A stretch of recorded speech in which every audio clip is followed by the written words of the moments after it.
respected teachers, and my dear Christites. The highest education is that which does not merely gives us information, but makes our life in harmony with all existence. The great philosopher Rabindranath Tagore stood for the development of a free mind, free knowledge, and a free nation. According to him, the primary objective of education was to enable the preservation of the perfect symphony between one's life and the world outside. He insisted that education should be imparted in natural surroundings. He believed in giving children the freedom of expression. Private school ICSE follows these teachings of this great teacher by bringing perfection of man, by dispelling ignorance and ushering in the light of knowledge. Tagore's foresight on natural environment as a background to child's education is much needed, and therefore our school ensures a greener campus. Tagore believed that every human being is one who has potentialities of progressing towards a superhuman being, the universal soul, and that is what we make out of every student in Christ School ICSE. Today, when we remember Rabindranath Tagore on his death anniversary, let us strive to teach and learn his principles and enhance the educational system for a better future. Excelsior, my dear Christites. Rabindranath Tagore was born on 7th May 1861 to Rabindranath Tagore and Sharada Devi in Calcutta. He was a Bengali poet, writer, composer, playwright and painter.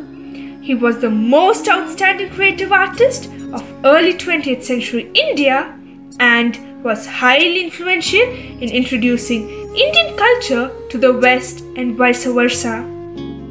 He was a child prodigy who started down penning poems at the age of 8 and at 16 publishing them under the pseudonym Bhanu Simha. Tagore was a true polymath and picked up skills such as drawing and painting at 60 years of age. In 1913, he became the first non-European to receive the Nobel Prize for Literature for his masterpiece Gitanjali.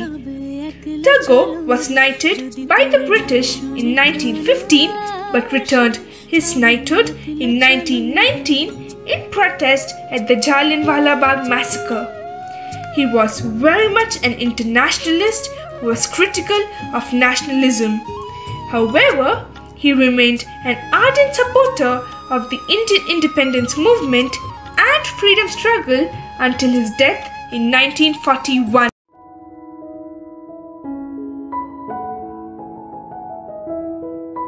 Gitanjali, a collection of 157 poems, is considered his best poetic accomplishment. It is written in traditional Bengali dialect. These poems are based on themes pertaining to nature, spirituality, and intricacy of human emotions. A proficient songwriter, Tagore composed 2,230 songs, which are often referred to as Rabindra Sangeet. He also wrote the national anthem of India, Jana Gana Mana, and the national anthem of Bangladesh, Amar Sonar Bangla. His best known novels include Choker Bali, Nauka Dubi, Gora, Chaturanga, Ghare Baire, Sheshar Kobita, Joga Jog, and Char Odhyay. Of these novels, Choker Bali and Ghare Baire have been adapted as films.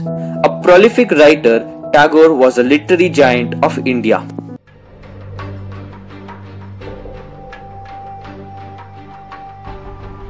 For his momentous and revolutionary literary works, Tagore became the first ever non-European to be honored with the Nobel Prize in Literature in 1913. But despite this, his legacy far exceeds his poetry. His Open Eye University in Shantiniketan is among his most enduring contributions. In fact, in 1940, Shantiniketan became the grand setting for Oxford University's award ceremony for honoring Tagore with the Doctorate of Literature. Today, we are observing his 79th death anniversary. This venerated poet and author influenced a generation of writers across the globe. He influenced people far beyond India's borders, and his works were translated into many languages, including English, Dutch, German, and Spanish. His paintings were displayed at exhibitions organized throughout Europe. Tagore was an ardent admirer of Gandhiji and gave him the honorific Mahatma.